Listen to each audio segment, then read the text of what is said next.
சொன்னாரு sir. Sir press meet பண்ணுங்க sir. தமிழ்நாட்டுல இருந்து வர ஒரு முதல்வரும் அசிங்கப்படுத்துறேன், இன்சல்ட் பண்றேன். கைஸ் 45 டிகிரி வெயில்ல கோட் சூட்ட மாட்டிக்கிட்டு நம்ம தமிழ்நாடு முதலமைச்சர் விஜய் வந்து பாத்தீங்கன்னா பிஎம் போய் மீட் பண்ணாரு. Very brave of your chief minister Pramod to turn up in Delhi at 45 degrees in a heat wave wearing a suit. Meet பண்ணிட்டு வரும்போது இதுவரைக்கும் எந்த முதலமைச்சரும் பண்ணாத ஒரு விஷயத்தை பண்ணிருக்காரு. அதாவது பிரஸ் மீட் பண்ணாம ஓடி வந்திருக்காரு. சார் மேடம் ஜெயலலிதா வந்ததுல இருந்து யாருமே பிரஸ் மீட் பண்ணாம போனது இல்ல sir. Don't break that legacy sir. No comments. Simple yes. இது கூடவே கிளாம்பாக்கத்துல பஸ் இல்ல அப்படின்ற மாதிரி அமைச்சர்கிட்ட ஒரு பேசஞ்சர் கேக்குறாரு. பஸ் 10:45 புக் பண்ணேன், மணி இப்ப 11 ஆகுது. கொடுத்த பதில் என்ன தெரியுமா? நீங்க சாப்பிட்டீங்களே, நான் இன்னும் சாப்பிடல, நீங்க சாப்பிட்டீங்க அப்படின்ற அவர் பதில் கொடுத்துட்டு இருக்காரு. நீ நல்லா சாப்பிட்டுருக்க, நான் சாப்பிட கூட இல்ல. சோ அது என்ன மேட்டர் அப்படின்றத பார்க்க போறோம். இது கூடவே தொழில்துறை அமைச்சர் கீர்த்தனா இருக்காங்களே, அவங்க வந்து பாத்தீங்கன்னா ஒரு ரீல்ஸை போட்டு இன்வெஸ்டர்ஸ் எல்லாரையும் அப்படியே ஈர்த்துக்கிட்டு இருக்காங்க. Let's be honest. Nobody wants a government that takes forever. Files, approvals, delays, and waiting. அது என்ன மேட்டர் அப்படின்றத பார்க்க போறோம். என்ன இது? இந்த ஏடிஎம்கே எம்எல்ஏஸ் வந்து பாத்தீங்கன்னா டிவிக்கே ராஜினாமா பண்ண வச்சுட்டு அவங்க கட்சியில சேர்த்தாங்களே, இது வந்து ரொம்ப தப்பு அப்படின்னு சொல்லிட்டு அன்புமணி ராமதாஸ் எல்லா எதிர்க்கட்சிகளும் ஒன்னா சேர்ந்து உங்களை எதிர்ப்போம் அப்படின்ற மாதிரி எல்லாம் பேசியிருக்காரு. துணை எதிர்க்கட்சிகளும் ஒன்று சேர்ந்து ஒரு பொது வேட்பாளரை கூட நாங்கள் அறிவிப்போம். சோலி முடிச்சு. இது கூடவே தமிழ்நாட்டுல டிவிக்கே வந்தா பாதுகாப்பு இருக்கும் அப்படின்ற மாதிரி பாத்தீங்கன்னா தாவேக சைலன்னு சொல்லிட்டு இருந்தாங்க. இப்ப அவங்க ஆட்சியில போலீஸ் கையை டிவிக்கே கட்சிக்காரங்களே உடைச்சிருக்காங்க. கும்பகோணத்தில் போலீசின் கையை உடைத்ததாக தமிழக வெற்றி கழகத்தை சேர்ந்த 2 பேர் தற்போது கைது செய்யப்பட்டிருக்கிறார்கள். சோ அது என்ன மேட்டர் அப்படின்றத பார்க்க போறோம். சோ இது எல்லாத்தையும் டீடைலா பார்க்கலாம். சேனலை ஃபர்ஸ்ட் டைம் பாத்தீங்கன்னா சப்ஸ்கிரைப் பண்ணிட்டு வீடியோ லைக் பண்ணி வச்சுக்கோங்க. ஆரம்பிக்கலாமா? முதலமைச்சர் விஜய் அவர்கள் பிரைம் மினிஸ்டர் போய் பார்க்க போனாரு. ஓகே, எல்லாருமே எல்லா முதலமைச்சரும் பதவி ஏற்றதுக்கு அப்புறம் போய் பார்க்க போவாங்க. அது நார்மலான ஒரு விஷயம் தான் வச்சுக்கோங்களேன். அப்படி மீட் பண்ணும்போது சில விஷயங்கள் பிஎம் கிட்ட கேட்டிருக்காரு. அது என்ன மேட்டர் நான் சொல்றேன். Hello hello hello hello. ஆனா அவர் மீட் பண்ணிட்டு கிளம்பும் போது பாத்தீங்கன்னா பிரஸ் மீட் பண்றது வழக்கம். இது வரைக்கும் ஜெயலலிதால இருந்து இது வரைக்கும் அந்த எல்லா முதலமைச்சர்களும் பாத்தீங்கன்னா அதை ஃபாலோ பண்ணிருக்காங்க. அங்க இருக்க ரிப்போர்ட்டரே கேக்குறாங்க, சார் ஜெயலலிதா அம்மால இருந்து எல்லாருமே கொடுத்துட்டு போயிருக்காங்க சார், ரிப்போர்ட்டர் மீட் பண்ணிட்டு போயிருக்காங்க, அந்த லெகசியை உடைக்காதீங்க சார்ன்றாங்க. ஆனா நீ என்ன சொல்றது, இப்ப கிளம்புறோம் பாரு, எடுக்கிறோம் பாரு ஜூட்டு அப்படின்ற மாதிரி கார்ல ஒரு பாட்டு ஏறி உட்கார்ந்துட்டாரு. சார் மேடம் ஜெயலலிதா வந்ததுல இருந்து யாருமே பிரஸ் மீட் பண்ணாம போனது இல்ல sir. Don't break that legacy sir. எங்க கட்சி ஆரம்பிச்சு அந்த 2 வருஷத்துல ஒரு தடவை கூட பிரஸ் மீட் பண்ணாத மனுஷன் இப்பதான் உங்களுக்கு வந்து பிரஸ் மீட் பண்ண போறாரா என்ன? ஆக்சுவலா பிரஸ் ரிப்போர்ட்டர்ஸும் பாத்தீங்கன்னா எப்படியாவது விஜய் அவர் வந்து ஒரு பேட்டி எடுத்துடலாம் அப்படின்ற மாதிரி பாக்குறாங்க. சிக்குவனா நானு அப்படின்ற மாதிரி, தமிழ்நாடு இல்லடா டெல்லிக்கே போனாலும் நான் சிக்க மாட்டேன்டா அப்படின்ற மாதிரி ஓடி போயிட்டாப்ல. என்ன எழவியாது. சோ இத வந்து பயங்கரமா கலாச்சிட்டு இருக்காங்க. எதுக்கு ஒரு முதலமைச்சர் எதுக்கு இந்த அளவுக்கு பிரஸ் பார்த்து பயப்படுறாரு, எதுக்கு பயந்து ஓடுறாரு அப்படின்ற மாதிரி கேட்டுக்கிட்டு இருக்காங்க. அவர் வந்து இயல்பிலேயே கொஞ்சம் கூச்ச சுபாவம் உள்ள ஆளு. அதனால பாத்தீங்கன்னா பிரஸ் அவருக்கு பிடிக்காது. அது மட்டும் இல்லாம பிரஸ் எல்லாம் எங்க வைக்கணுமோ அங்க வைக்கிறாரு எங்க அண்ணன். சோ இவங்களுக்கு எல்லாம் மதிப்பு கொடுத்து அவங்க கிட்ட பேசுற அளவுக்கு அவங்க பெரிய ஆள் இல்ல அப்படின்ற மாதிரி டிவி சைடுல முட்டு கொடுத்துட்டு இருக்காங்க. ஆரம்பத்தில் நானும் தான் நம்பினாதான் சோறு போடுன்னு தாத்தா சொன்னாரு, அதுல இருந்து நம்பிட்டேன். விஷயம் என்னன்னு பாத்தீங்கன்னா பிரஸ் கிட்ட பேசினா மாட்டிப்பாங்க. இவர் மட்டும் இல்ல, பிரைம் மினிஸ்டர் நரேந்திர மோடியும் பாத்தீங்கன்னா பிரஸ் மீட் பண்ண மாட்டாரு. ஏன்னா இவங்க எல்லாம் வந்து பாத்தீங்கன்னா பிரஸ் மீட் பண்ணா அவங்க கேட்கிற கேள்விக்கு பதில் சொல்லி ஆகணும். அப்படி ஏதாவது மாத்தி சொல்லிட்டாங்கன்னா எடுத்து போட்டு பொலன்னு பொழந்துருவாங்க. அந்த ஒரு பயத்திலே பாத்தீங்கன்னா பிஎம்ல இருந்து இப்ப இந்த சிஎம் வரைக்கும் பாத்தீங்கன்னா யாருமே பிரஸ் மீட் பண்ண மாட்டாங்க. ஆக்சுவலா பிரைம் மினிஸ்டர் மோடியும் முதலமைச்சர் விஜயும் இந்த இடத்துல ஒரே மாதிரி தான் அப்படின்ற மாதிரி சொல்லணும். 2 பேருமே பிரஸ் மீட் பண்ண மாட்டாங்க. அது மட்டும் இல்லாம அந்த கோட் சூட் போட்டுட்டு போறாருல, டெல்லியில 45 டிகிரி ஹீட் வேவ் வந்துட்டு இருக்கு. சோ அப்படி இருக்கும்போது அந்த இடத்துல இந்த மனுஷன் எதுக்கு கோட் சூட் போட்டுட்டு போறாரு அப்படின்ற மாதிரி பாத்தீங்கன்னா நான் கேட்கல. என்டிடிவி ரிப்போர்ட்டர்ஸே பாத்தீங்கன்னா பேசிக்கிட்டு இருக்காங்க. Very brave of your chief minister Pramod to turn up in Delhi at 45 degrees in a heat wave wearing a suit. He's sticking to his uniform. எப்படி இந்த வெயில்ல வந்து இந்த மனுஷன் எப்படிடா கோட் சூட் போட்டு சுத்துறாரு அப்படின்ற மாதிரி பேசிக்கிட்டு இருக்காங்க. எனிவேஸ் விஜய் அவர் வந்து பாத்தீங்கன்னா அது ஒரு ஸ்டைல் அப்படின்ற மாதிரி காமிச்சிட்டாரு. சோ அதோட தான் அடுத்த 5 வருஷம் சுத்த போறாரு அப்படின்ற மாதிரி கிளியரா தெரிஞ்சு போச்சு. அது அவரோட விஷயம், அவர் பண்ணட்டும், அதெல்லாம் பிரச்சனை கிடையாது. ஆனா என்னன்னா இந்த இடத்துல பிரஸ் அவ்வளவு பேர் நின்னு கேக்குறாங்களே, மீட் பண்ணிட்டு அவங்க 4 கேள்வி கேட்டா அதுல ஒரு 2 கேள்விக்கு பதில் சொல்லிட்டு நீங்க பாட்டு போங்களேன். ஏன் பிரஸ் பார்த்தோன்னே ஓடுறீங்க? அங்க வந்து எல்லாருக்கும் வணக்கம் வச்சுட்டு ஒரு ஹாய் காமிச்சிட்டு போயிடுறாரு. எலெக்ஷன் டைம்ல தான் இந்த மாதிரி ஹாய் பாய் காமிச்சு பாத்தீங்கன்னா ரீல்ஸை போட்டு ஓட்டுனாங்கன்னு பார்த்தா எலெக்ஷன் முடிஞ்சு முதலமைச்சர் ஆனதுக்கு அப்புறமும் அதே ஹாய் தான், உங்களுக்கு இது போதுண்டா அப்படின்ற மாதிரி டிசைட் பண்ணிட்டு இருக்காரு. கடைசி வரைக்கும் இப்ப நீங்க வந்து பிரஸ் மீட்டே பண்ண மாட்டீங்களா? ஏன் இவ்வளவு மோசமா பண்றீங்க அப்படின்ற ஒரு கேள்வி தான் இருக்கு. ஆக்சுவலா பிரஸ் மீட் பண்ணி பேசினாதான் என்ன, எனக்கு என்னன்னா ஒரு 10 கேள்வியில ஒரு 2 கேள்விக்கு பதில் சொல்லிட்டு போட்டுமே, அதுக்கப்புறம் அவாய்ட் பண்ணிட்டு போலாமே. கிட்டே வர மாட்டாருங்க. அவங்கள பார்த்தாலே துஷ்டனை கண்டா தூரம் ஓடிணும் அப்படின்னு சொல்லுவாங்களே, அந்த மாதிரி பாத்தீங்கன்னா பிரஸ் பார்த்தாலே டேய் இவனுங்க நம்மளுக்கு ஆக மாட்டானுங்கடா எட்ரா ஓட்டத்தை அப்படின்ற மாதிரி ஓடி போயிடுறாரு. அவன் இன்னும் திருந்தல மாமா. இன்னும் எவ்வளவு நாள் இந்த ஓட்டம் இருக்கும் அப்படின்ற மாதிரி தெரியல. பட் மீடியால வந்து பாத்தீங்கன்னா அது பயங்கரமா எடுத்து ட்ரோல் பண்ணிட்டு இருக்காங்க. ஏன்னா இது வரைக்கும் எல்லா முதலமைச்சரும் அங்க வந்து பிரஸ் மீட் பண்ணிட்டு தான் போவாங்க. நீங்க யோசிச்சு பாருங்களேன், மு.க. ஸ்டாலின் இருக்காருல்ல, அவர் வந்து பயங்கரமான இன்டெலிஜென்ட்டான ஆளா இல்ல அந்த இடத்துல அவங்க கேட்கிற கேள்விக்கு ஒண்ணு அதுக்கான கரெக்டான பதில் சொல்லுவாரு, இல்ல தப்பான பதில் சொல்லுவாரு, இல்ல சம்பந்தமே இல்லாம ஏதாவது ஒரு பதில் சொல்லிட்டு போயிடுவாரு. சம்திங் ஏதோ ஒன்னு பேசிட்டு போறாங்களே, ஏன் அந்த மாதிரி முதலமைச்சர் விஜயால இருக்க முடியல? இந்த இடத்துல முன்னாள் முதலமைச்சர் மு.க. ஸ்டாலின், அதுக்கடுத்து எடப்பாடி பழனிசாமி, இவங்க எல்லாம் பயங்கர அறிவாளிங்க, இவங்களுக்கு இருக்க நாலேஜ் வந்து விஜய்க்கு அவருக்கு இல்ல அப்படின்ற மாதிரி சொல்ல வரல. என்னன்னா அவங்க அளவுக்கு கூட ஏன் உங்களுக்கு அந்த கட்ஸ் இல்ல, ஏன் அந்த தைரியம் இல்ல அப்படின்றதா இங்க கேள்வியா இருக்கு. என்ன பழக்கம் அது? என்ன பழக்கம் இது? ஏன் பிரஸ் பார்த்து ஓடுறீங்க அப்படின்றத பாத்தீங்கன்னா சோஷியல் மீடியால முக்காவாசி பேர் கேட்டுக்கிட்டு இருக்காங்க. ரிப்போர்ட்டர்ஸே கேக்குறாங்க, ஏன் சார் பேச மாட்டீங்க, மீட் பண்ண மாட்டீங்க, ஏன் மீட் பண்ண மாட்டீங்க கேக்குறாங்க. டேய் கிட்ட வந்தா நீங்க என்ன பண்ணுவீங்கன்னு தெரியும்டா. இதுக்கு என்னைக்கு வந்து முதலமைச்சர் விஜய் விட தர போறாருன்னு தெரியல. எங்க பிரஸ் மீட் பண்ணாதான் விட தரது, ட்விட்டர்ல வந்து அறிக்கை போடுவாரு, அப்ப பார்த்து படிச்சுக்கோங்க அப்படின்ற மாதிரி சொல்ல தோணுது. எனிவேஸ் பிரைம் மினிஸ்டர் மோடியை மீட் பண்ணி என்ன பேசிருக்காருன்னு பாத்தீங்கன்னா ஒரு 4 கோரிக்கைகளை முன் வச்சிருக்காரு. இந்த மாதிரி மீனவர்கள், அதாவது இலங்கை கடற்படையில வந்து பாத்தீங்கன்னா மீனவர்களும் அவங்களோட போட்டையும் பாத்தீங்கன்னா பறிமுதல் பண்ணி வச்சிருக்காங்கல்ல, அதெல்லாம் மீட்டு கொண்டு வரணும் அப்படின்ற மாதிரி கேட்டிருக்காரு. அப்புறம் காவேரியில வந்து பாத்தீங்கன்னா மேகதாது அணை கட்டுறாங்களே, அதை கொஞ்சம் தடுக்கணும், தமிழ்நாட்டோட உரிமையை மீட்டு கொடுங்க அப்படின்ற மாதிரி கேட்டிருக்காரு. எனிவேஸ் அதெல்லாம் நல்ல விஷயம் தான். ஆனா என்ன, இந்த பெட்ரோல் மேட்டர் பத்தி கேட்கலாம். அதாவது பெட்ரோல் ரேட், ஐயா மோடி ஐயா பெட்ரோல் ரேட் ஏறிக்கிட்டே இருக்கு, விலைவாசி எல்லாம் ஏறிக்கிட்டே இருக்கு, மக்கள் எல்லாம் அவஸ்தைப்பட்டு இருக்காங்க, என்ன பண்றீங்க அப்படின்ற மாதிரி கேள்வி கேட்டிருக்கலாம். பட் அதை கேட்காம வந்துட்டாரு அப்படின்ற மாதிரி தான் சொல்லணும். கிளாம்பாக்கத்துல பஸ் இல்ல, ஆக்சுவலா பஸ் இல்ல. பக்ரீத் பண்டிகைக்கு எல்லாருமே ஊருக்கு போறாங்க. ஊருக்கு போகும்போது பாத்தீங்கன்னா பஸ் இல்ல. நான் பஸ் புக் பண்ணிட்டேன். பஸ் 10:45 புக் பண்ணேன். மணி இப்ப 11 ஆகுது. இன்னும் எனக்கு மெசேஜ் வருது, எதுவுமே ஆகுது. அங்க கேட்டாலும் ப்ராப்பர் ரெஸ்பான்ஸ். இப்ப மினிஸ்டர்ட்ட கேட்டப்ப அவங்க என்ன ரெஸ்பான்ஸ் பண்ணா நீங்க பாத்துருப்பீங்க. அங்க வந்து ரொம்ப டிலே வருது.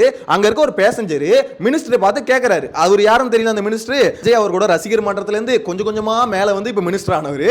சோ அந்த மினிஸ்டரை பார்த்து கேக்குறாங்க, 3/4 மணி நேரமா நான் வெயிட் பண்றேன், நான் புக் பண்ண பஸ்ஸே இன்னும் வரல, எப்பங்க வரும் அப்படின்ற மாதிரி கேள்வி, நியாயமான கேள்வி தான் கேக்குறாரு. அதுக்கு மினிஸ்டர் கொடுக்கிற பதில், நீங்க சாப்பிட்டீங்களே, நான் இன்னும் சாப்பிடல, நீங்க சாப்பிட்டீங்களே, நான் இன்னும் சாப்பிடல. நீ நல்லா சாப்பிட்டுருக்க, நான் சாப்பிட கூட இல்லை.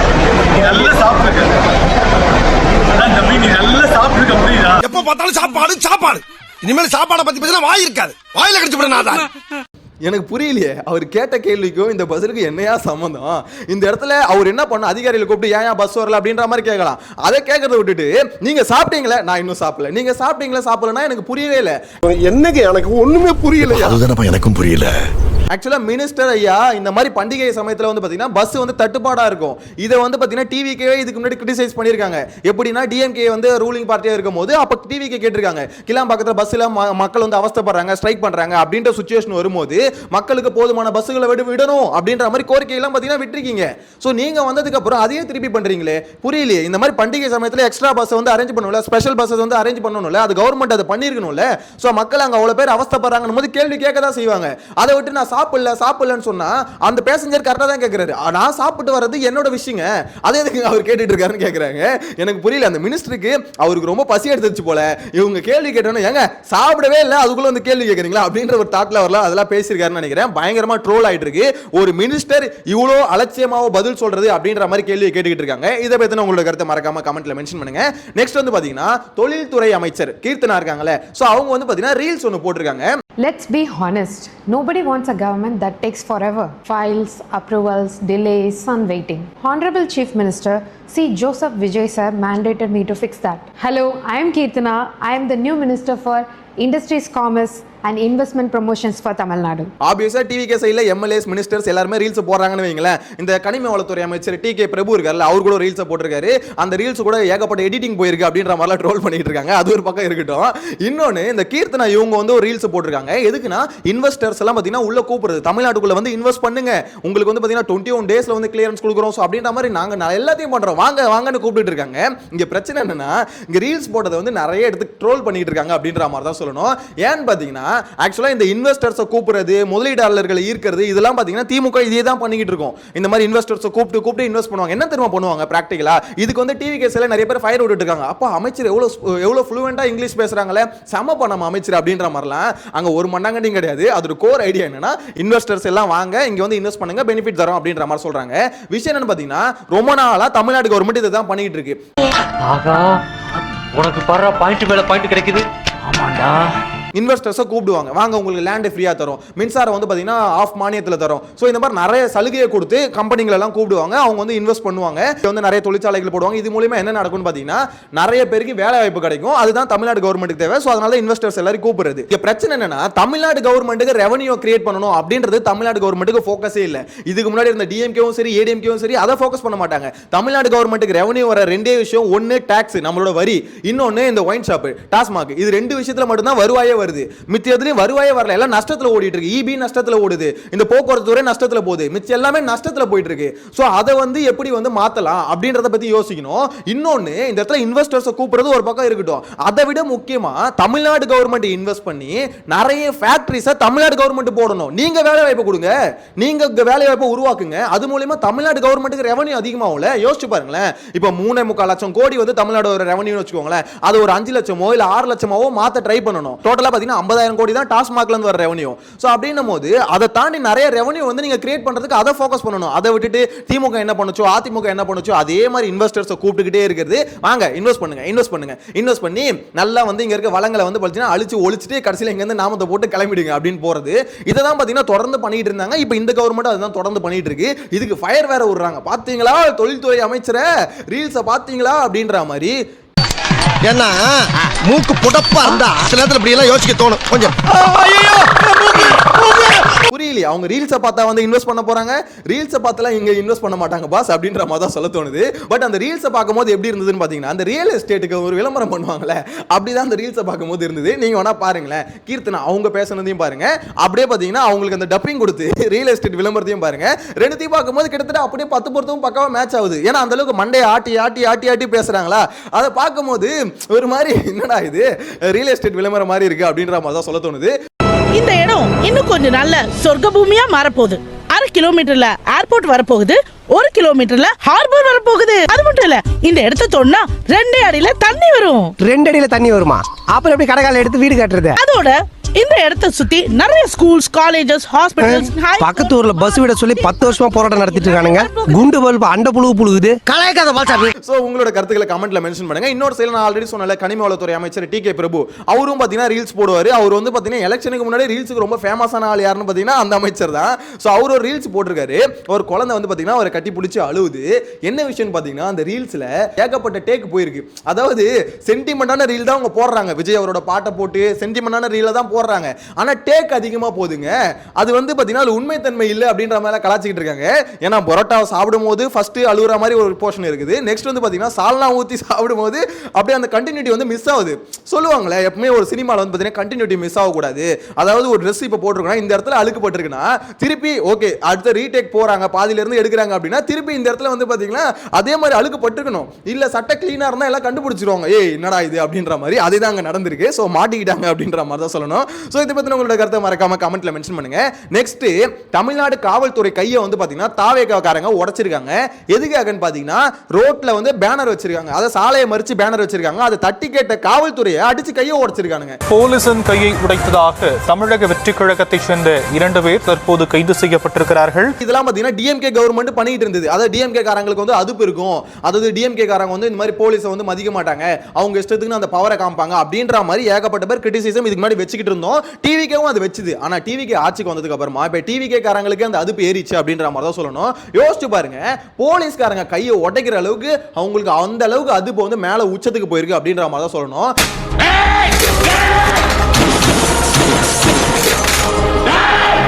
முதல்ல டிவிக்கே கட்சிக்காரங்களை கண்ட்ரோல் பண்ணணும், மாமூல் வாங்காம கண்ட்ரோல் பண்ணணும், அராஜகம் பண்ணாம கண்ட்ரோல் பண்ணணும். சோ இந்த விஷயத்தெல்லாம் பாத்தீங்கன்னா முதல்ல முதலமைச்சர் விஜய் கட்சியில இருக்கவங்களை ஒழுங்குபடுத்தணும். சோ அவங்களுக்கு ஸ்ட்ரிக்டான ஆக்ஷன் கொடுக்கணும். ஏதாவது நீங்க தப்பு பண்ணீங்கன்னா கட்சியில இருந்து தூக்குறது மட்டும் இல்ல, லீகல் ஆக்ஷன் ரொம்ப ஸ்ட்ரிக்ட்டா எடுப்போம் அப்படின்ற மாதிரி ஒரு வார்னிங் கொடுங்க. போலீஸ்காரங்க கையை உடைக்கிற அளவுக்கு அது பேரிடுச்சுன்னா என்ன சார் இது அப்படின்ற மாதிரி தான் சொல்ல தோணுது. ஏடிஎம்கேல இருக்கல எம்எல்ஏக்களை ராஜினாமா பண்ண வச்சு ஒரு 4 எம்எல்ஏக்கள் வந்து கூட்டு வந்திருக்காங்க டிவிகேக்கு, இங்க வந்து ஜாயின் பண்ணிட்டாங்க. இது வந்து ரொம்ப கேவலமான செயல், அநாகரிகமான செயல், நாகரிகமான செயல் இல்ல அப்படின்ற மாதிரி எதிர்க்கட்சிகள் வந்து விமர்சனம் வச்சுக்கிட்டு இருக்காங்க. நன்றி நன்றி நன்றி. சோ அதுக்கு ஒரு படி மேல போய் அன்புமணி ராமதாஸ் என்ன சொல்லியிருக்காருன்னா, நீங்க பண்ணது வந்து ரொம்ப ரொம்ப மோசமான விஷயம், நீங்க வந்து கண்ணு முன்னாடி ஒரு அநியாயத்தை பண்றீங்க. சோ இந்த மாதிரிலாம் நீங்க பண்ணி நீங்க வந்து அந்த இடத்துல அவங்களை நிக்க வச்சு ஜெயிக்க வைக்க முடியும் நீங்க நம்புனீங்கன்னா உங்களுக்கு எதிராக எல்லா எதிர்க்கட்சியும் ஒன்னா சேரும், ஒன்னா சேர்ந்து களத்துல ஒரு வேட்பாளரை நிப்பாட்டும், உங்களை அது வேணும்னே அந்த இடத்துல தோக்கடிப்போம் அப்படின்ற மாதிரி சொல்லியிருக்காரு. அத்துணை எதிர்க்கட்சிகளும் ஒன்று சேர்ந்து ஒரு பொது வேட்பாளர் நிறுத்தி எங்களால் வெற்றி பெற முடியும். அவர் சொன்னது நல்ல விஷயமா பாத்தீங்கன்னா சத்தியமா சொல்ற நல்ல விஷயம். ஏன்னா இதை வந்து என்கரேஜே பண்ணக்கூடாதுங்க. ஒரு கட்சியில இருக்க எம்எல்ஏக்களை ஏதோ ஒரு ஆசை காமிச்சு, பணத்தாசையோ பதவி ஆசையோ ஏதோ ஒரு ஆசை காமிச்சு தான் கூப்பிடுறீங்க. ஏன்னா அவங்க ஒன்றும் உத்தமங்க கிடையாது இந்த மாதிரி எல்லாத்தையும் விட்டுட்டு வரதுக்கு. ஸோ அப்படி ஆசை காமிச்சு ஒருத்தவங்களை கூப்பிட்டு அவங்க பதவியை ராஜினாமா பண்ண வச்சு மக்கள் ஓட்டு போட்டு ஒருத்தவங்க வந்து பதவி கொண்டு வந்திருக்காங்க, அவங்கள ராஜினாமா பண்ண வச்சு இப்படி கூப்பிடுறீங்கன்னா இதை வந்து என்கரேஜ் பண்ணக்கூடாது. ஸோ உங்களுக்கு வந்து என்ன தைரியம், அப்ப திருப்பி அந்த இடத்துல அந்த வேட்பாளர்கள் நிக்க வச்சா மக்கள் வந்து ஓட்டு போட்டுருவாங்க, விஜய் ஒரு மூஞ்சிக்காக ஓட்டு போட்டுருவாங்க அப்படின்ற மாதிரி நீங்க நினைச்சீங்கன்னா நாங்க வந்து எல்லாம் சேர்ந்து ஒண்ணா நிக்க வைக்கிறது கூட வாய்ப்பு இருக்கு, ஒரு வேட்பாளரை எல்லா எதிர்க்கட்சி சேர்ந்து அப்படின்ற மாதிரி சொல்லியிருக்காரு. ஆக்சுவலா அது வரவேற்கத்தக்க விஷயம் தான். ஏன் தெரியுமா, ஏன்னா இந்த மாதிரி விஷயத்தை என்கரேஜ் பண்ணவே கூடாது, குதிரை பேரத்தை வந்து என்கரேஜ் பண்ணவே கூடாது. குதிரை பேரம் நடக்கலன்னு ஒரு சைடுல டிவிகே சைடுல சொன்னாலும் எதிர்க்கட்சிகளா இதுக்கு மேல குதிரை பேரம் நடக்கிறதுக்கு என்ன இருக்கு, அப்பட்டமா தெரியுது பதவி ராஜினாமா பண்ணிட்டு வராங்க அப்படின்ற மாதிரி பேசிக்கிட்டு தான் இருக்காங்க. சோ அன்புமணியோட அந்த ஸ்பீச் வந்து இப்போ பயங்கர வைரலா போயிட்டு இருக்கு அப்படின்ற மாதிரி தான் சொல்ல தோணுது. சோ ஓவராலா பார்க்கும்போது டிவிகே ஆட்சிக்கு வந்ததுல இருந்து தினம் ஏதாவது ஒரு சம்பவங்கள் நடந்துகிட்டே இருக்கு அப்படின்ற மாதிரி தான் சொல்லணும். சோ இதெல்லாம் தாண்டி முதலமைச்சர் விஜய் வந்து இந்த பிரஸ் மீட் கொடுக்கலன்னு எல்லாம் பேசிக்கிட்டு இருக்காங்களே, அவர் பிரஸ் மீட் கொடுத்தா எப்படி இருக்கும்னு நினைக்கிறீங்க? அதை வந்து உங்களோட கருத்துக்கள், உங்களோட இமேஜினேஷன் இருக்கும்ல, அதை வந்து கமெண்ட்ல மென்ஷன் பண்ணுங்க. அப்படியே டான் பாயிண்ட் பை பாயிண்டா பேசிடுவாரு அப்படின்ற மாதிரி நினைக்கிறீங்களா? 2 பாயிண்ட் பேசினா 3வது பாயிண்ட்ல மாட்டிப்பாரு அப்படின்ற மாதிரி நினைக்கிறீங்களா? டிவிக்கு சப்போர்ட் பண்ண இன்ஃப்ளூயன்சர்ஸ் வந்து எல்லாம் போட்டு பொலன்னு பொளந்துட்டு இருந்தாங்க. அதனால இப்ப சில இன்ஃப்ளூயன்சர்ஸ் வந்து கதறிட்டு இருக்காங்க, நாங்க வந்து யாருக்கிட்டையும் காசு வாங்கிட்டுலாம் சப்போர்ட் பண்ணலங்க, டிவிக்கு எனக்கு பிடிக்கும் அதனால சப்போர்ட் பண்ணேன். நீங்க காசு வாங்கலன்றது இப்ப பிரச்சனை கிடையாது. இங்க பிரச்சனை என்னன்னா, நீங்க ஒரு விஷயம் சப்போர்ட் பண்ணீங்கல்ல, அந்த கட்சி ஆட்சிக்கு வந்துருச்சு, அந்த கட்சியில ஒரு குறை இருக்கும்போது அதை ஏன் நீங்க பேச மாட்டீங்க அப்படின்றத என் கேள்வி. சோ அப்படி கேள்வி கேட்டா உங்களுக்கு வலிக்குதுன்னா அப்ப எல்லாம் தொடர்ந்து கேட்டுக்கிட்டு தான் இருப்பாங்க அப்படின்ற மாதிரி சொல்ல தோணுது. ஓ நீ அப்படி வரியா? கோயிலுக்கு முன்னாடி நின்று சாபலாம் விடுறீங்களாமே, என்ன இது புதுசா இருக்கு அப்படின்ற மாதிரி தான் சொல்ல தோணுது. எனவே உங்களோட கருத்தை மறக்காம கமெண்ட்ல மென்ஷன் பண்ணுங்க. நெக்ஸ்ட் வீடியோல மீட் பண்ணலாம். Tata bye by.